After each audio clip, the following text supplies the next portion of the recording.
All right, this is the Aftershow for episode 9 of the Rabid Clarkian Show. This is just where we all get together and talk about whatever we fancy. It may be small talk or it may be intelligent discussion. So if you want to find out which one it is, just listen, I guess. Anyway, so how's it going today, John? Hey, pretty good, man. Pretty good. I got the notification that you were doing the Mixler feed, and so I thought I'd listen in and see what's going on. So cool. So those things actually work. Yeah.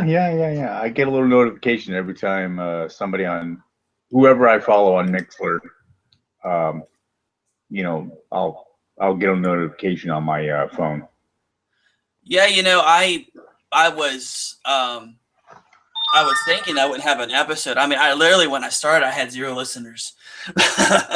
So I'm glad other people came. It's like, man, this is sort of depressing. I'm used to having an audience. Yeah. I'm a big fan of yours ever since you were on Bible Thumping Wingnut. And then ever since then, I just started following you and started listening to all your conversations and your debates and such. And yeah, I learned a lot, man. Thanks. I appreciate it. Yeah. But I really, I would not, if it were not for the generosity of so many people and for God himself, there's no way I could have ever gotten this far. I mean, if you were to see where I was intellectually about 2 or 3 years ago when I first started the ministry, I've really come a long way by the grace of God since then. I don't, if you want to, you can go read some of my really old articles and you'll see what I'm talking about because that's pretty bad. Yeah. So, but I definitely appreciate it. I'm just curious. Did you listen to me debate Dr. Alex Malpass from the University of Bristol? Did you listen to that one? I did not. No. Yeah, that one was pretty interesting. To be fair to him, he had some shots of whiskey before we debated. Oh, that's nice. But my computer wasn't working, so I had to use my tablet, and I spoke really loud, so it sounded like I was shouting the whole time. But when I listened to it, I sort of laughed because I sounded like an angry person, but I was just trying to be heard because the tablet was, well, I guess whenever you're speaking into a speaker or something, like a speakerphone, you just talk louder. Right. That was something I learned. So this was a debate with Robert Beatty, you said, or who was that? No, it was Dr. Alex Malpass. Malpass. He was on. It was on a show. It was on the Bible Thumping Winnuts channel, and it was about a month ago, I guess, maybe something like a month ago. So it's on your webpage? It's on my website. I'll send you a link in the chat if you want. Let me pull it up. Okay. But it was, the guy was just lost, in my opinion. He didn't think he was lost, but he clearly was lost. Yeah. He didn't understand, and he was a logic professor, so I was really surprised. I expected more, but like I said, he did have some drinks, so maybe that was part of it. I don't think it's very smart to drink while you're debating, but that's just me. No. Yeah. So let me. Maybe I don't have it on my website. I know. I was looking. I was like, I went into debates, and I don't see anything on video. There's one where I was in a debate alongside Dr. Kent Hovind. By the way, I wasn't supposed to be debating on his side. I was supposed to be talking to him. But the host of the show brought in an atheist last minute. That sort of derailed the whole thing. Yeah, I'll link it to you later. I thought I had it on the website. Yeah, that's all right. Yeah. So I'd love to check it out. Yeah. So Joey, how's it going? Good to hear me. I see that you're showing off your house. Oh, can you see that? Yeah, I can. Your camera's on. This is my first time being in this app, so I have no idea what I'm doing. Oh, it's all good. Yep. Okay, you just turn off your camera. So, maybe not. I thought you did. It's back on. Hang on now. Man, we're all going to learn where you live in a minute. Yeah. Let me go get my social security card and show that off too. Yeah, that'd be a great idea. Show us your Visa card. Yeah. I hope you got one of those white cards. I could use one of those. So, what part of Pensacola are you from? What part of Pensacola? Yeah. I don't know. What do you mean by what part? Are you talking about like just like west, north, or? Just general area. The reason why I was asking is because when I found out you lived in Pensacola, the first thing I thought of was Casa Ole. You ever been there? I don't know. I don't. Okay, it's on Olive Road, right off Oh, of okay. Davis Highway. Okay, yeah, I know. I hopefully I'm familiar with that area. I lived here long enough. It's probably the best Mexican food you'll ever eat. It's awesome. Oh, okay. Yeah, because I usually eat at La Haciendas for Mexican food, so I'll definitely to try that. Yeah. So, yeah, I'm over in the Bellevue area, I guess you could say. Yeah, my sister-in-law, she lives right off of Creighton. When you turn off of Davis Highway on Creighton, like going toward Walmart, where Zaxby's and Church's Chicken and all that is. She lives over in that area. I don't know if you're familiar with that or not. He just dropped. I don't see him. He just left. Who did? Jason. Oh. He just dropped. I was getting too personal. Yeah, he's like, I'm out of here. This guy knows me too much. Well, we work for the same company, so he's gonna have to know me. Yeah. I don't know what happened. I just dropped out all of a sudden. I'm surprised this is still going. I told that dude, I said, I think I was getting too personal, so he left. Yeah, man. I said, you know what? I just, everybody's gonna find out where I live, and I'm gonna get like a mob, and it's gonna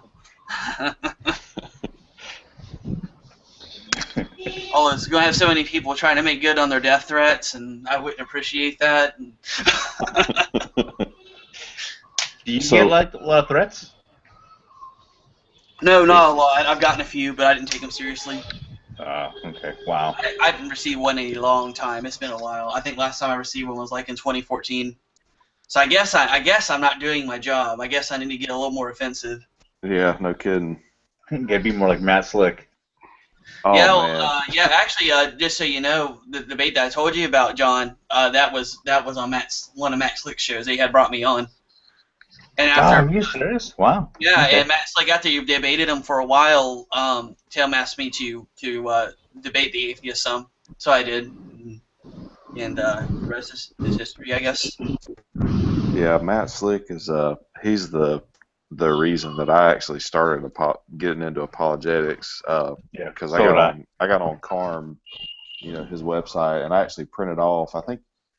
I can't remember if it was free or not, but you could print off. It was called MOAN, Mother of All Notebooks, and it was like the complete apologetic notebook guide. It was basically his entire website reduced to a PDF. Yeah, and, his website's an invaluable resource. Yeah, it's definitely helped me a lot in some of my conversations. Now, I was gonna kind of touch base with you on the anti-theist. I don't know if you saw where he has offered to, and I'm using this in quotations, help you. Yeah, I don't know what he can help me with. I think I could help him with a lot more. Well, see, now that I've talked to you, now that I've got a whole bunch of your material from your website, and I'm like, man, I wish I had this when I was talking to him. Because, part of you as a human being, you want to present the gospel to them and you want to give them sound argument, but at the same time, you don't want to be the one to lose an argument. Yeah, so well, it's kind of, we have to look past that because that's really not the point.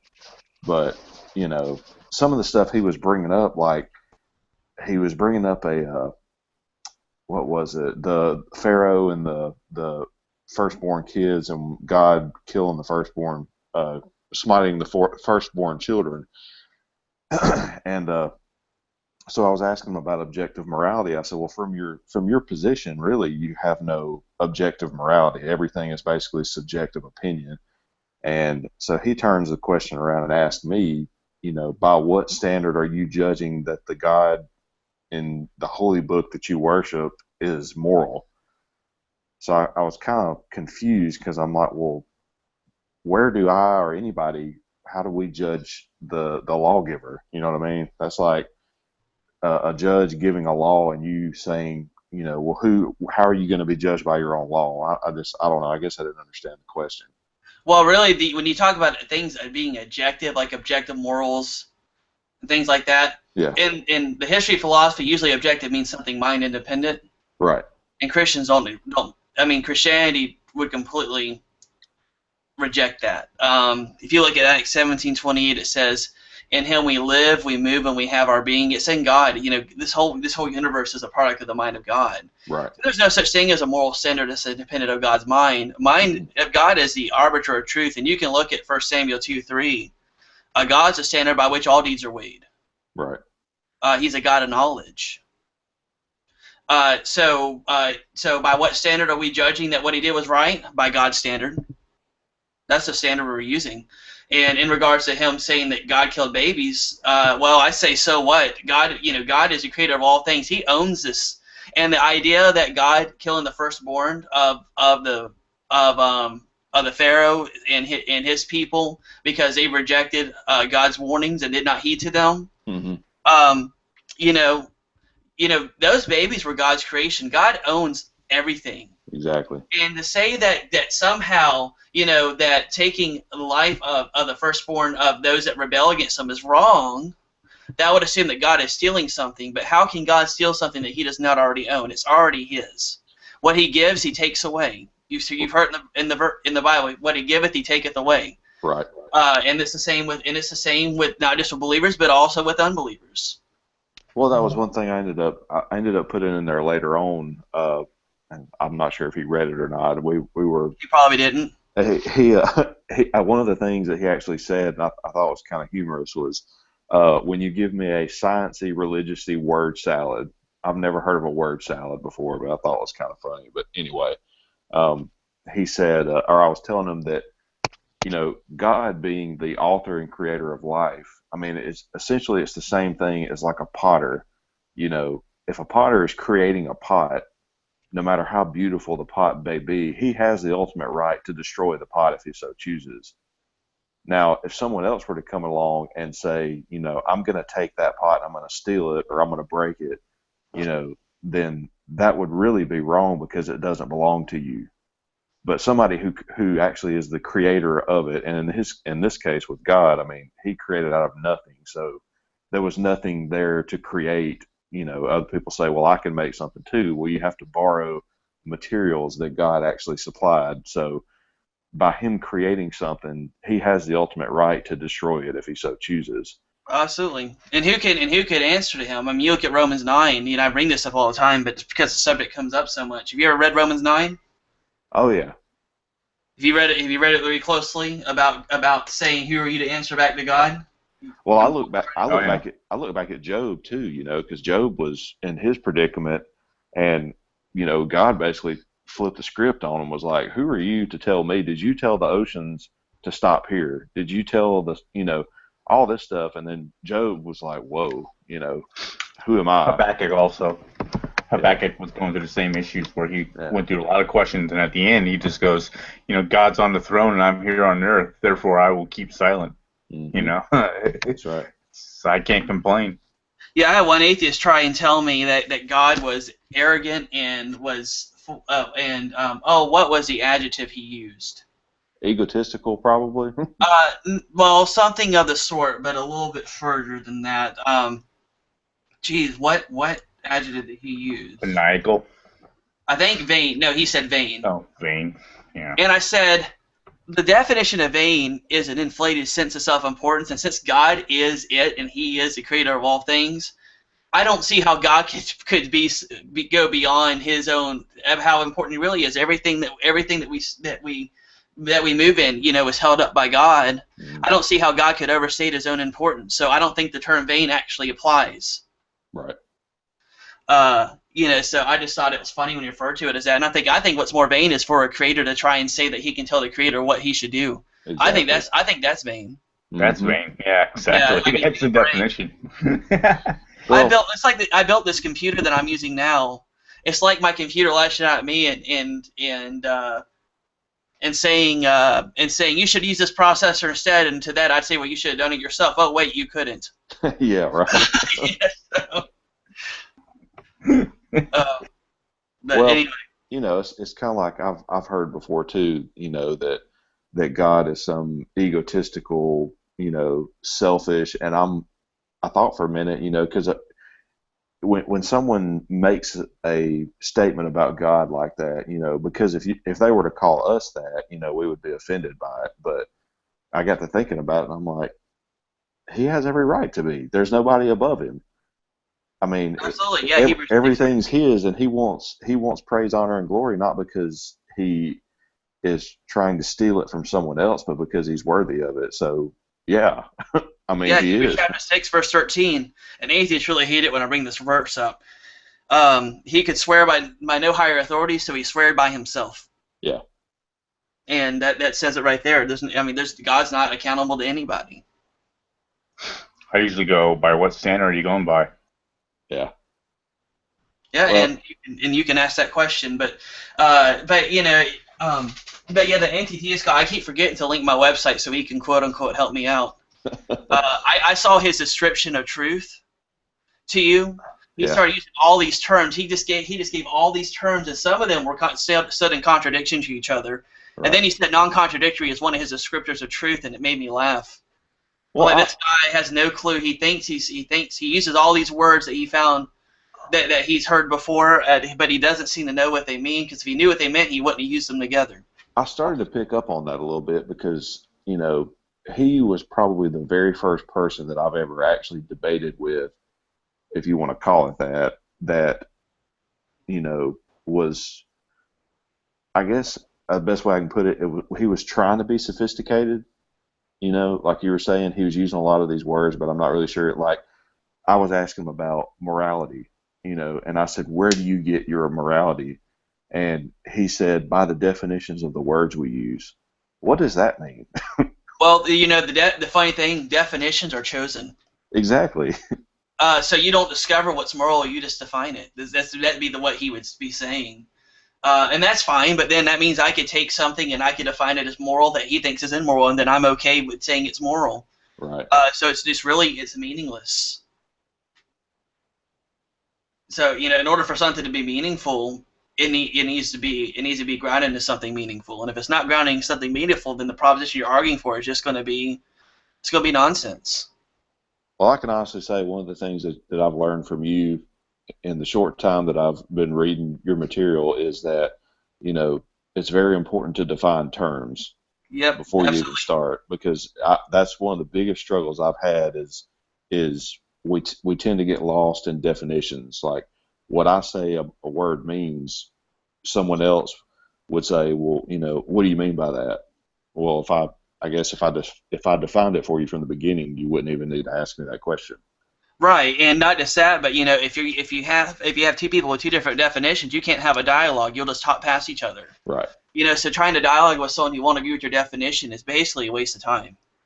And I don't know if you saw the article I posted this morning. I wrote an article for Question Evolution today, and it talked about the difficulty involved in defining the word evolution when it references universal common descent. Did you see that article? Yeah, I read it. That's a great article.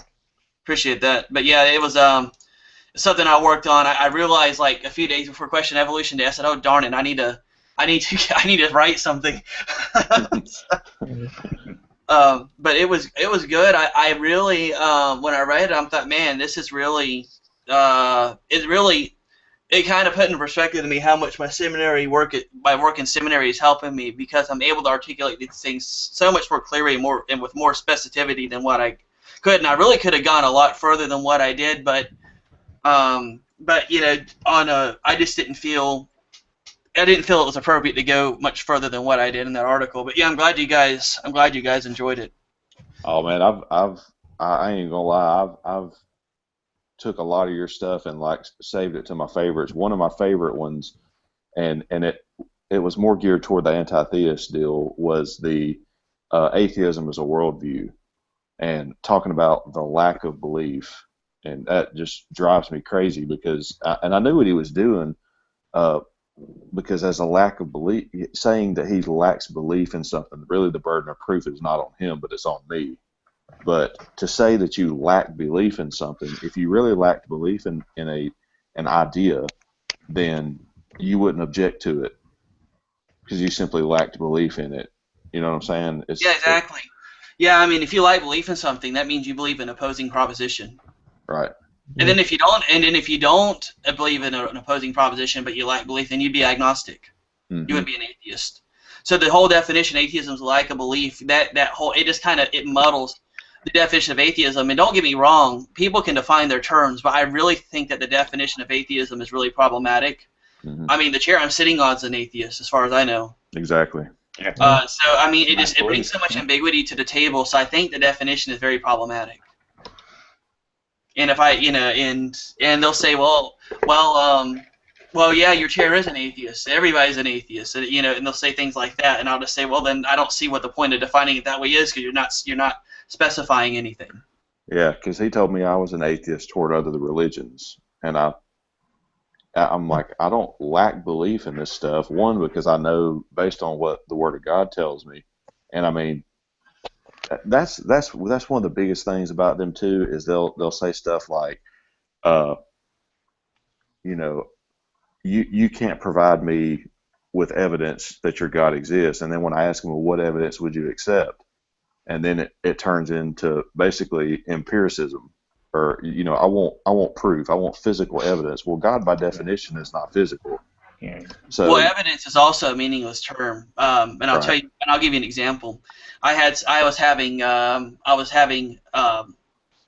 was sitting in a restaurant with some local college kids, and we're all talking, and there was this guy that I guess was offended by some of the things he heard me say, and he seemed like a guy that read the God Delusion or something. mm-hmm. But he just seemed like a Dawkinite to me. I don't know if he really was, but that's what he came off as, because he was really hostile.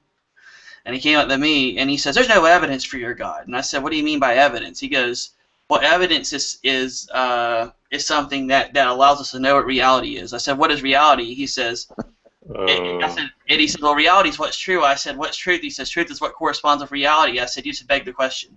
Yeah, you just circular argument. Beg the question. And I said, what do you mean by evidence? I said, you say that evidence is something that leads you to truth, and that truth is that which corresponds to reality, but it seems to me that evidence to you is what comports with your own reality that you perceive. And that's just subjective. So that means that your whole paradigm of evidence is nothing more than begging the question, because you're already appealing to that which you think is part of reality. Did he storm right before he stormed out the door? Did he say you don't have any evidence for God? And stormed No, out? he was befuddled. I could see he was befuddled. He didn't know what to say, and he tried to say it again, and I pointed it out again. You should have got a camera and took a picture of him. Well, I had some people that watched me discuss with these guys in person. They said that I should have a camera going, but I don't. I gotta find someone that's willing to follow me around with a camera, and that's not the most exciting thing in the world. I'll do it for a nominal fee. But I do enjoy having those discussions, but and it's really easy. It's a lot easier to do it in person than it is over Google Plus. I mean, when I talk to a lot of atheists on Google Plus, they'll just obfuscate because people who do it online tend to do this all the time. Mm-hmm. But people that you meet in person, a lot of those people don't do it all the time. So it's a lot quicker of a conversation. It's a more effective use of time, I think. Right. Yeah, there's the atheist internet trolls are on the prowl these days. I noticed that when carm.org posts something on Facebook, there used to be two guys that would always show up and just start trolling. One of them doesn't come around much, because I had a several dialogues with him, and he just basically started backpedaling, and then he just quit coming. But there's this one guy, and his name is Hugh Jarris, Hughjarris, and he shows up in every single one of their posts, and his argument is strictly toward Christianity.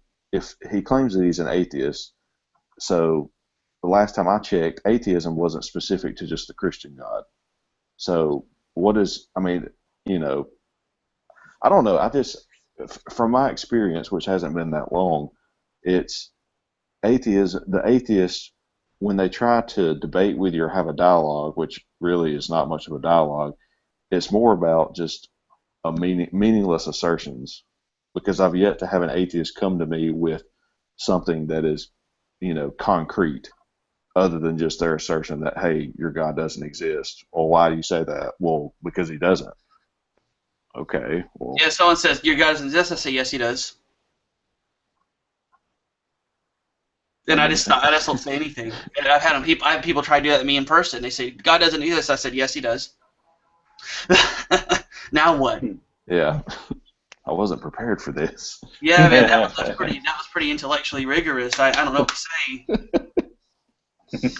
The article, the atheism as a worldview, was a really good one, and I gotta say the phrase you coined, what is it, the ignorance of the gaps fallacy was impressive, because I noticed that anti-theists kept accusing me of committing argument from ignorance, but like you said in the article, you're telling me that because I don't know, therefore God did it, that I'm committing an argument from ignorance. But you're telling me you don't know for sure, but not God. So you're doing the exact same thing. So I don't know. Yeah, I mean, and a lot of atheists that accuse people of argument for ignorance don't even know what the fallacy is. I see it all the time. They throw out these words and they don't know what they mean. And and that's one of the reasons why I don't do a whole lot of online debates with atheists anymore, because a lot of times I have so much better things to do with my time. Like the anti-theist guy, I saw how he sat there and argued with you for a very long time. Mm-hmm. I'm not going to waste my time talking to someone who's willing to spend more time on social media than I am. Yeah. I saw that discussion. I saw absolutely no reason to get involved in it, other than to just to address why it is that you tagged me in the post. Right. Clearly, anti-theist thought I was going to come to help you, but I didn't see any need to. I didn't see any need to talk to him. At least online. I offered him to come on my channel. Offered for him to come on my channel because I figure, at least if I come on here and talk, if he comes over here and talks to me, he won't be able to go on and on forever. Because I usually try to keep my hangouts about an hour. Yeah. So that would have been and it would have been easy to shut him down anyway. He was not sophisticated at all. He just read some books and he's parroting what he read. I've read, I can a lot of times I can look at what the atheists are arguing for and I can tell what they read because I've already read it. So I read more atheist. I have up until I started going to doing seminary, I read more atheist material than I read Christian material. Well, it's better to know your opponent, Well, that's exactly it. I had to know what I was arguing against. Well, I got to be honest with you.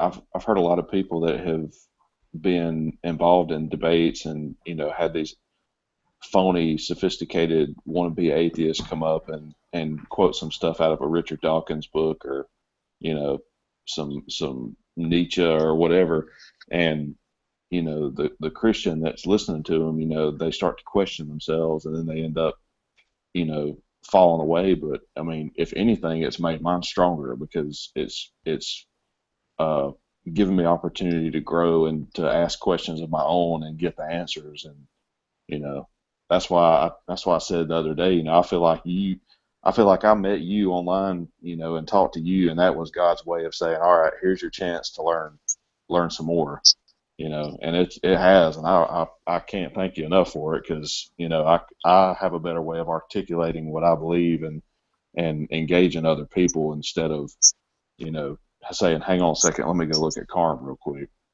Oh, praise God. And that's how God works. He brings people. God's brought other people in my life who have taught me a lot.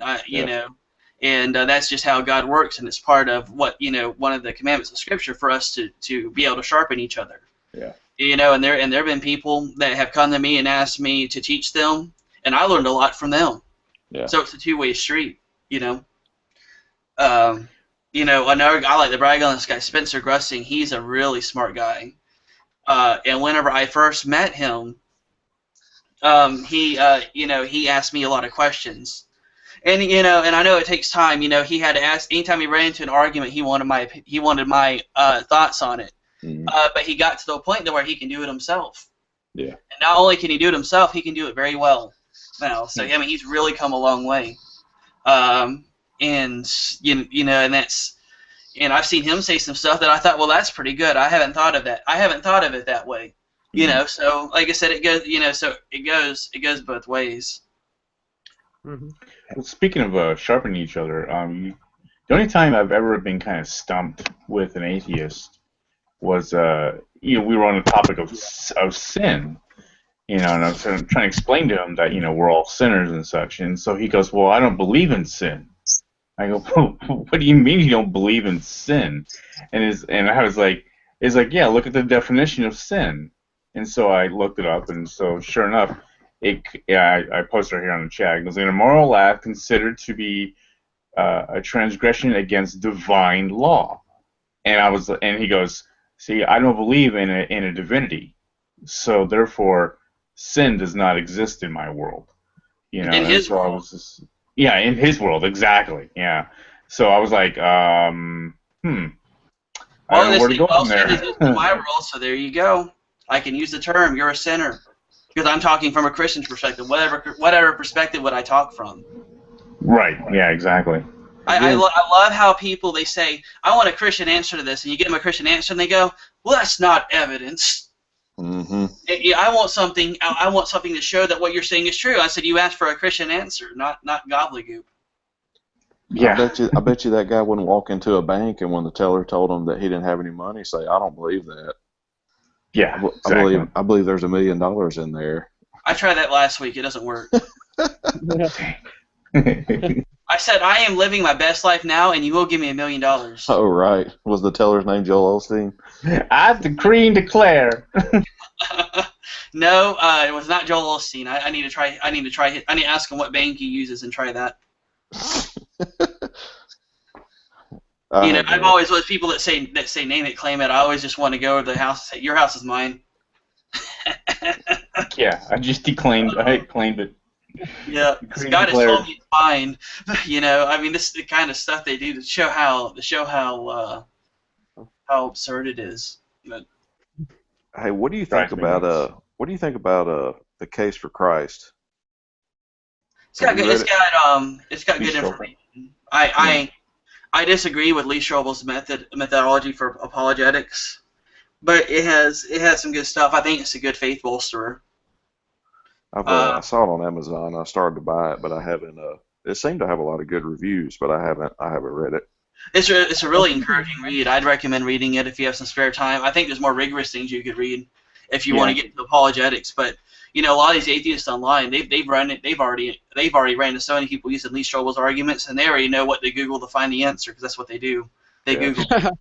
Amen. Rational Wiki. There was a guy, Scott Terry, that I talked to a while back, and he went to the Delahunty's Tim Bruggencate debate, right? Mm-hmm. And there were some atheists that he saw that he used to interact with online a lot. And I kid you not, what he told me was that people, when he approached some of those atheists, and they saw he was coming because he was the only one of the few Christians in the audience, and he asked some really good questions to Matt Delahunty. Mm-hmm. And basically, when he walked into the atheists, they actually got their phones out and pulled up Google. Wow. So, and I'm not saying not all atheists are like that, but I know that they Google it because I will sometimes I'll Google what they say just to see if they're copying and pasting, and sure enough, they're copying and pasting from other sources. And they don't cite them. So a lot of these people they're just pulling things off the internet and throwing them at us, and I'm like, well, am I arguing with you or Google? Jacqueline Glenn's. Yeah, she is a. I tell you what. How many times has she been caught plagiarizing? I know twice at least. At least Who's twice. that? I don't know. Yeah, Jacqueline Glenn. She is. She is not very sophisticated, and she borrows. And don't get me wrong, it's okay to borrow ideas from other people, but cite them. So. Right. Well, if you were in the typical high school, you would probably you get an F on the assignment, Yeah. If you get caught plagiarizing. On a college campus, you'll get thrown out. Being an atheist and being intellectual, those two things do not go together. I don't care what anybody says. There is no compatibility. I thought they were free thinkers. Hey, yeah. All right. No, they're Google thinkers. Come on. Free of logic? Yeah, sure. Yeah. You know, I think Frank Turek probably said one of the comments that he said in one of his books, and I've been reading it. I'm not quite through with this. I don't have enough faith to be an atheist. Yeah, And, Dustin Seegers was going through that. A friend of mine, he seemed to really like it. It's very scientific. Like, one thing about Frank Turek's approach, I like it because, you know, it's a lot of scientific stuff and it's very interesting, but he doesn't use a whole lot of scripture, you know. And I mean, I don't know. He seems like a really good guy. That, yeah. Well, I disagree. I disagree with Frank Turek's methodology. Now, I'm not saying that, you know, he says a lot of good things, and I think his books are good to read for faith bolstering, and I don't have any doubt that he's a believer. Yeah. But I disagree with the methodology. All of the classical arguments for God, the cosmological argument, the teleological argument, the ontological argument, the axiological argument, or you could say the objective moral, you know, the moral argument. Moral argument. You know, all these different arguments for existence of God that have been used by people like Thomas Aquinas and you know, and others that followed after him. You know, William Lane Craig's a big one. I think we all know who he is. Oh yeah. All those arguments are invalid, or you can't show that they're sound. You cannot demonstrate anything to be true from empiricism. So why would we use empiricism to try and argue for the existence of God if empiricism does not allow us to have knowledge in the first place? The epistemological grounds is not there. And I talked to a classical apologist, and he tried to use the cosmological argument. He says whatever begins to exist has a cause. I said, well, how do you know it has a cause? How do you know there's such thing as a cause for an effect? And he could not answer. Now, others may have an answer because they might have read, like, they might be a Thomas or something and have their own view of causation. But this guy obviously hadn't read anything really significant in the history of philosophy, and he didn't have an answer. And I said that's why you can't. Base it, because you can't show empirically that the causes lead to effects. All you have are disjointed experiences. David Hume pointed that out. How would you address that then? If let's switch it around, and you were asked that question by him, and say you gave the Kalam cosmological argument for whatever reason, and he asked you, well, how do you know that things need a cause? What would you say? Well, I wouldn't give the Kalam cosmological argument for one thing. I never would use it. I've written an article on it back whenever I supported it, and I actually edited it since then. But I could argue a variation of the cosmological argument, and I'd say, well, because remember, the whole point of the cosmological argument is that that God is the best explanation for the universe existing. Right. So I would argue from the scriptures, in the beginning, God created the heavens and the earth. We have all these scientists have drawn conclusions from looking at the data that the universe was caused and had a beginning. And that is consistent with what the Bible says. It doesn't prove the Bible's true, but it's consistent with what the Bible says. And I would submit that proposition, those propositions of God in the beginning, God created the heavens and the earth, and then the proposition that the universe had a beginning, I would say those go quite well together. Jason, I do have a question about the classical arguments. Let's say that someone asks you for evidence for the existence of God, not necessarily proof, but evidence. Like, could you give me evidence for the existence of God? Would it be appropriate to go through the classical arguments, or? I would ask them what they mean by evidence. I never heard a good definition for it. The definition of evidence, I just, it seems just to beg the question. But if someone were to say, is there anything that you look at from the scientific data that makes you that you think it comports with your conception of Christianity, and I would give what my opinions on what the scientific studies say. I'd give my opinions on it, sure. There's nothing wrong with talking about that stuff. You just have to be conscious about where your authority lies. So you could articulate really that it's what's convinced you scientifically, but to try to appeal to that authority for an actual sound argument, you don't suggest that. No, because the scientific method, when it draws conclusions, are all tentative conclusions. So that means that what they conclude today could be they could conclude something different tomorrow. Right. So all these arguments would rest on sand, and I would not base my worldview on that.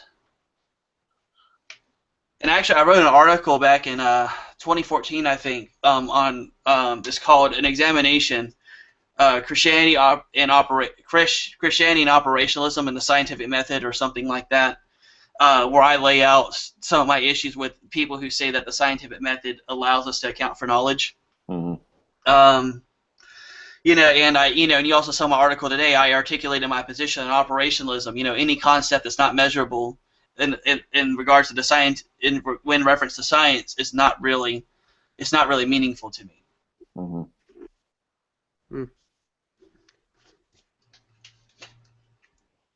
Well, William Lane Craig argued that, for people who are naturalist or materialist, that they only accept what they can test, what they can measure, and I mean, anti-theist even made that statement, something that's testable, it's measurable, it's non-fallacious, it's all this other kind of stuff. And, William Lane Craig argued, well, if you're merely adhering to what can be tested by the scientific method, then you've got some problems. One, because logical and mathematical truths cannot be tested by the scientific method. Metaphysical truths, ethics, aesthetics. I think he gave a couple more examples, and I've actually used that because it does make sense, because you have to presuppose logic in order to use logic. Right. So if you're not going to presuppose it, if you can't test it, then why are you adhering to it to use it? You know what I'm saying? I don't know if I'm saying that right, but that's from his debate with Peter Atkins, I believe, from the late '90s. Yeah, he had a pretty dark beard, so it was a long time ago.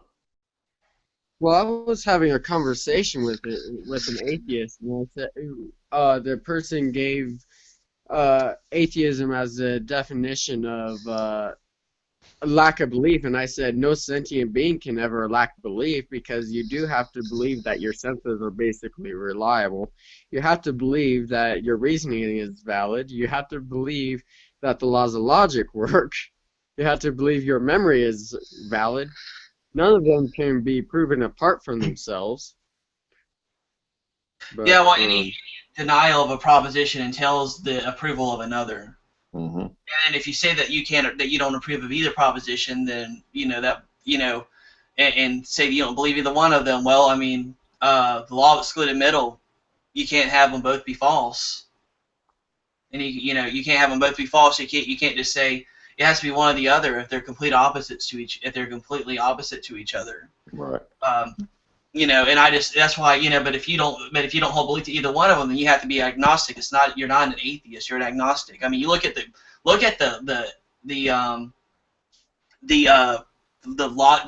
actual root words of the word, atheism, which means not, theism. It does not square with the origin of the word itself. It's basically Right. what I'm saying. So if you're going to say I lack belief in God, you're an agnostic, really. You're not really. Unless you want to redefine what atheist is, which is fine, but you're not. But you're really classically defined. You're more of an agnostic. Well, anti-theist, he defined that, atheism is a lack of belief in God or gods. And he actually even went as far to say that it's actually a lack of belief in God or God claims, but that not all God claims are the same.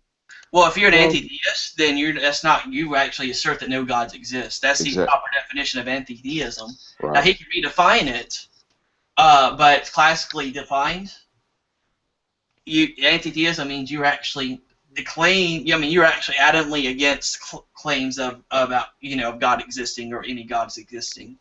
Well, he later asserted that he considered himself an atheist agnostic. And I wasn't sure Yeah, about that one. when people use terms like that, I just laugh.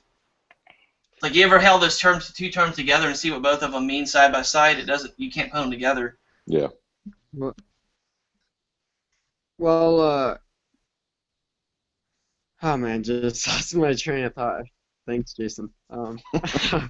Yep, anytime. It's called getting old, man.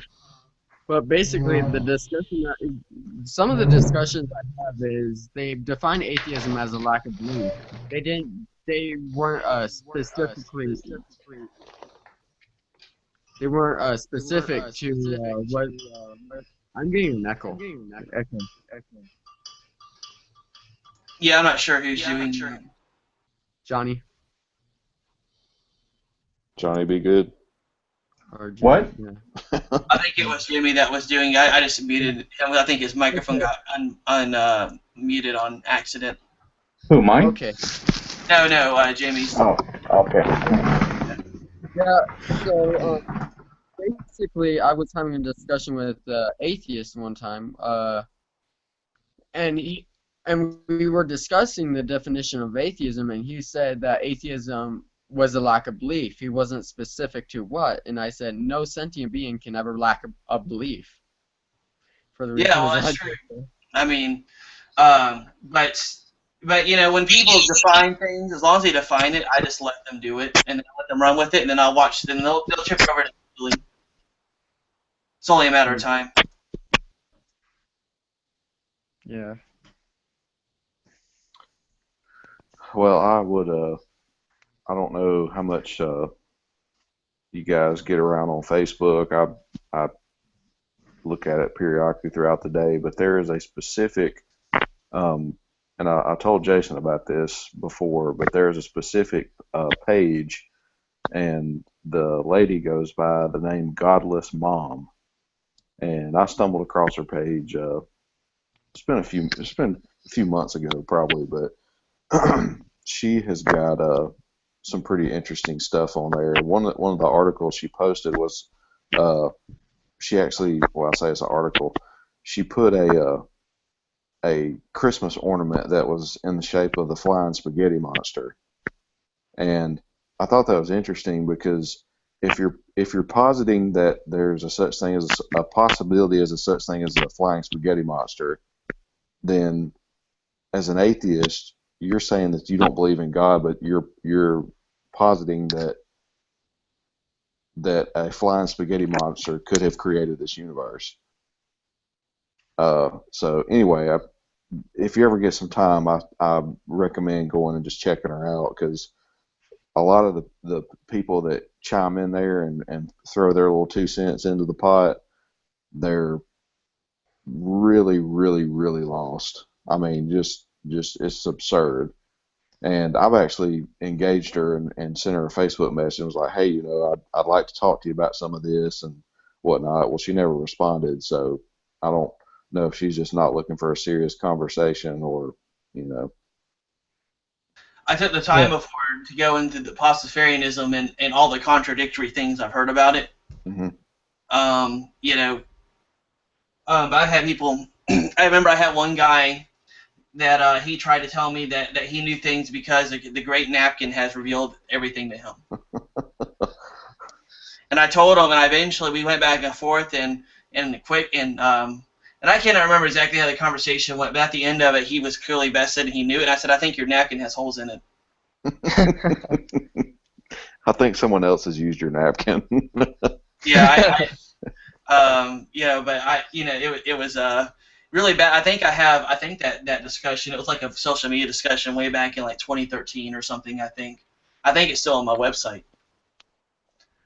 But it was pretty funny. But like, you know, with things like Pastafarianism, you know, you have to have some sort of embodiment or propositions in which you can attest to are true, and Pastafarianism does not really provide anything like that. It tries to start with metaphysics instead of epistemology, and that always leads to skepticism. Because before you can talk about what is, you have to say, how do you know? Yeah. You have to be able to give that account. And really, I even reject metaphysics really as a branch of philosophy. I think it's a false branch because there's no such thing as something that's beyond the mind. So even if someone starts with metaphysics, I would object to that and say, what do you mean by metaphysics? How can you say anything's about beyond the mind?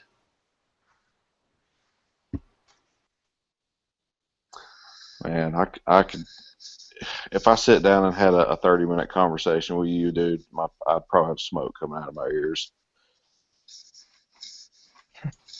Well, this is, I guess, I've been doing this for a while now, and I wasn't, and I started. When I started, of course, I didn't know a whole lot about this stuff. I hadn't really studied it, but but if you study and you keep studying and you're patient, then you'll be able to track with this stuff without breaking a sweat. You just I would love to be that position because and I try to read books and and my knowledge base is far superior than what it used to be because before, if someone asked me, why do you think the Bible's true or why do you think God exists and all I would have is because the Bible said so. Not that that's not, I mean, like you said, you got to have your axiom, your starting point. So, but that's all I would have. Yeah, people say, how do you know God exists? And I said, the Holy Spirit testifies that I'm part of the children of God, that I'm a child of God. It's Romans 8. I would definitely say, if anyone asked me, how do you know God exists? I would answer Scripture. Without a beat. But then if they say, well, how would you defend that? That's a different question. Right. And that's something, too. You have to, really, when you're in a discussion, you have to pay very close attention to the question. And a lot of times the asker doesn't know what they're asking for. So when you show them when you show them the implication of their question, a lot of times they meant to ask a different question, but they didn't know. But they don't know how to ask it because they haven't thought deeply about these sort of things. Well, it's like Ravi Zacharias said, intent is prior to content. Yeah. And, that's one of the reasons why Jesus answered with questions so much. It's not that he didn't know the answer, but he was opening them up within their own assumption. Trying to, just like with, when they asked him about, is it lawful to pay taxes to Caesar or not? And he said, bring me a coin. And he said, whose image is on this coin? And he said, well, it's Caesar. He said, well, render under Caesar what's Caesar, render under God's what's God's. And if he would have asked Jesus the right question, if he were going to ask him another question, he probably would have said something to the effect, well, whose image is, or what belongs to God? And Jesus would have probably replied, whose image is on you? So, I don't think there's anything wrong with asking questions with questions or answering a question with a question, but typically with an atheist, the reason they ask you a question instead of answering you is to deflect. Yeah, and they really just want to argue. And when you have someone like that, it's really not worth. I mean, I'd say it's not worth your time. You just pick up yourself and you go somewhere else to someone who will listen. That's a much more effective use of your time. I've seen some, when you taught the anti-theists, I know that you probably walked away thinking you wasted a bunch of time. Well, when I'll be honest with you, when I stopped talking to him, the first thing I thought of was, when do you draw the line? When do you give up? When do you say it's that I'm done? There's nothing else I can do. At what point do you stop trying, thinking that what can I offer here that would possibly persuade them? But then I think to myself, well, it's not up to me to persuade them. Let me say this. It's not up to me to change their heart. That's not my job. Yeah, well, I would say the Bible tells you where to stop. Proverbs 1 verse 7 says, the fear of the Lord is the beginning of wisdom, but fools despise wisdom and instruction. That's what a fool is, right? They despise wisdom and instruction. Proverbs 14:7 says, leave the presence of a fool. So if I talk to someone and they refuse to listen to what I have to say, I just leave. I'll usually just rebuke them and then I'm gone. Yeah. And then that's it. And then they keep going on and they'll try and cheer me back in, but I won't come back in. I'll just ignore them. Because I don't have time for that. I mean, I have so many other people that will listen to me, Why would I, when I have people that want to listen to me, why would I go and talk to someone who isn't interested in what I have to say? That's a good It's a point. waste of my time. So, and that's how I look at it. And, you know, and from the scriptures, you know, that's when you draw the line. If someone's obviously not listening to you, just move on. But if you got, but you know, if you talk to someone and you got a good dialogue going, and they're not just, and it doesn't like they're arguing just to argue, but they're actually being inquisitive, then by all means stick around and talk to them. Yeah. But you know, once they start showing they're not going to listen to you, that's where you draw the line. You get up, you brush off the dust, and you walk away Yeah. to the next town. I was just going to say, I think I muted Jimmy and Wyatt earlier because there was some noise coming from the microphone. Are you guys able to unmute your microphones or not? I don't know if it was. I'm starting to wonder if it was permanent. No, Yep. Okay, good. They can unmute. Okay, I'm just making sure they weren't stuck. Yeah. Could I ask one question too? Sure, go ahead. No, I mean, this is not about apologetics as much as it's about theology. And I recently have been going through the Westminster Confession of Faith and the London Baptist Confession of Faith. And there's one point where I'm kind of a little stuck, where the Westminster Confession seems to be saying that there is one covenant, there is the substance remaining same, the outworking is different. But the London Baptist says there are two covenants which are different both in the way it is administered as well as in the content. So if you could please clarify a little for me. Well, in the Westminster Confession and in the Presbyterian theology, there's a and I'm not completely stabbing on the covenants. I mean, I know some about it, but I haven't studied it fully yet. But there's a continuity. There's a certain aspect of the continuity for the from the old covenant into the new. And one of those things, you know, and that's one of the reasons why Presbyterians baptize infants, because for Presbyterians, baptism replaces circumcision from the Old Testament. So, but the Baptists don't have that continuity. They don't have that continuity, but the Presbyterians do. True. I mean, that's exactly where I was kind of getting at. I mean, it seems like the Presbyterian theology seems to be 100% replacement theology, where now it's more like the way I was reading literature, it seems to be that the Presbyterian way of thinking is there is the type and anti-type, and that Israel was the type, but the church is the anti-type. So they just justify it on those levels of arguing on the hermeneutic of typology, type and anti-type. But the new covenant seems to be, I mean, it's like, what do you say, even one more thing about the Presbyterian theology was they seem to be making the Abrahamic covenant the covenant of grace. And certain other writers say covenant of grace is between the members of the Trinity. So, I mean, there's a lot of terms in different ways people are defining it, and I was just kind of wondering what's your take? Do you think that the substance is the same and the administration is different, or there is some difference between the old covenant and the new covenant, even in terms of substance? I mean, is there any new content, or is it just the same content with different administration? Well, I had trouble hearing what you were saying, so I didn't really hear your entire question. I'm sorry. I was just saying that, I mean, there's a lot of ways people are defining the covenants. I mean, especially the covenant of grace. I mean, some define it between God and the elect. Some define it as between God and God the Father and God the Son. Now, there are different ways people are defining it, but I mean, I just want to know what is your definition of covenant of works and covenant of grace. That's number one. And number two, I just wanted to know is like between the new covenant and the old covenant, do you kind of see any distinction even in content, or is it the same covenant with different forms of administration?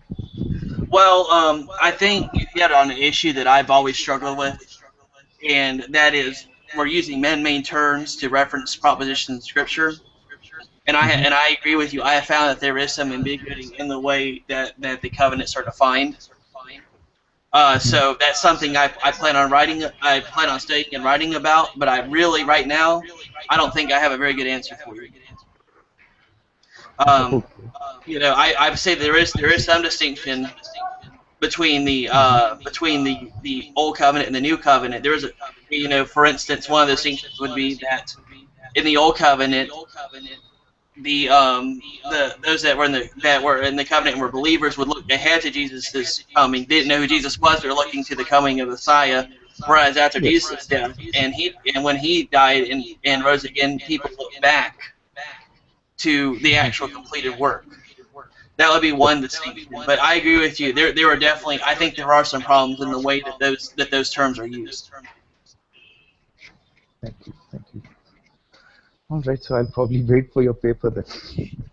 Well, like I said, and there may not be one. I may study, and I may still say, and I may say I don't have the aptitude to solve this problem, and someone else might have to try and do it. But that's something when I get in my systematics, I'm really going to be looking into. I think, but you really, Jimmy, I think you really hit on an issue that needs to be better addressed. Thank you. Hey, Jason. Yeah. Am I on meeting? Okay. I had a question about. Do you know what's going on between Dr. Hovind and James White? Yeah, there's two stubborn people that are arguing with each other. Do you have an opinion on it? Dr. Hovind read a King James only, a prominent woman that's a King James onlyist, or the wife of a guy that was really prominent, I think. Quotes about Dr. White, and Dr. White, and obviously Dr. White didn't approve of what she said about him. I don't think Dr. Hovind means any harm. I think he's just trying, because and Dr. White's mentioned Dr. Hovind in previous videos.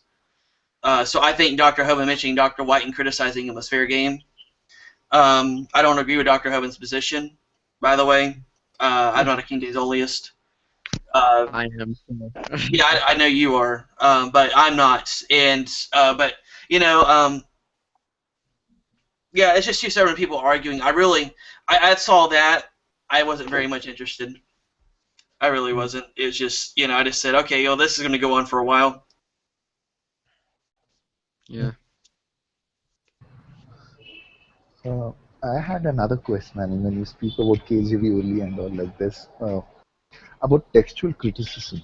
I mean, the lower criticism where you're kind of dealing with, is this really portion or is it an editorial comment inserted by the people who are transmitting the text? How do you go about it? Well, you have to pick one. No, but for example, if somebody comes into an issue like, say, for example, Mark's ending.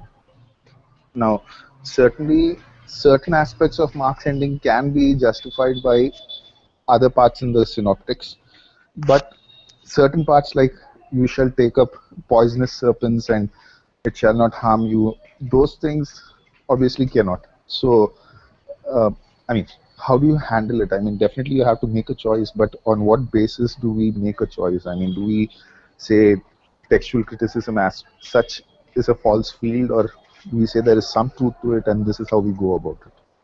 Well, we start with the action. The Bible alone is the Word of God written, and and we have to. Then what you're asking basically is what you mean by the Bible, and I would say Yes. is 66 books of the Protestant canon. True. Which But would include what about, Mark- suppose if I... Sorry, please continue. Yeah, which would include Mark 16. I mean, all right. So you basically just say whatever is. It's more like Robert Raymond saying that I don't know much, but providentially God is active, and if transmission has happened, then I'll take it as it is. Is that Oh pretty yeah, much sure. right? I mean, I have not read Robert Raymond yet, but I agree with that. Okay. So Like I said, you talk about justifying it, but you have to start somewhere, and if you're going to have an action, you better have a definition of what the Bible means. If you're going to say that the Bible alone is the Word of God. I agree. That's exactly why. Because I mean, in one sense, I do understand that there are going to be problems if we say Bible is my axiom, but also having doubts about what exactly will be the content of Bible. But second half is like, for example, I was just going through recently, even in John chapter 8, I believe it is, uh, you have the story of a woman caught in adultery.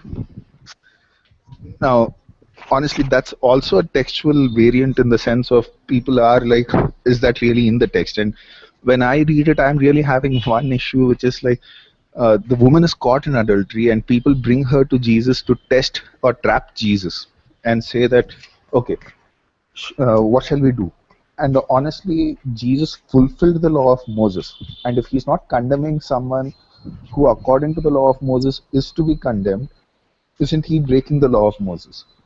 Well, was he So, breaking the law of Moses whenever he healed on the Sabbath?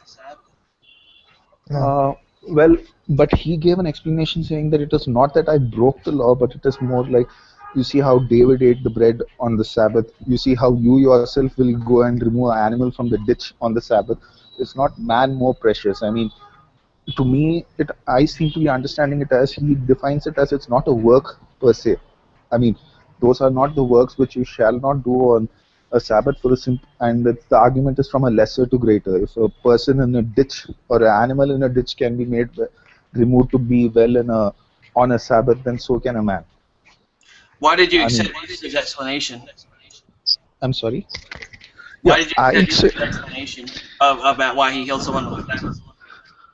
Well, firstly, because it is Jesus. I mean, that is in the Bible, but more importantly, it's in sync with what is defined in the Old Testament. I mean, for me, it's like all of New Testament basically makes a claim saying that Jesus fulfilled the Mosaic law, the Old Testament law.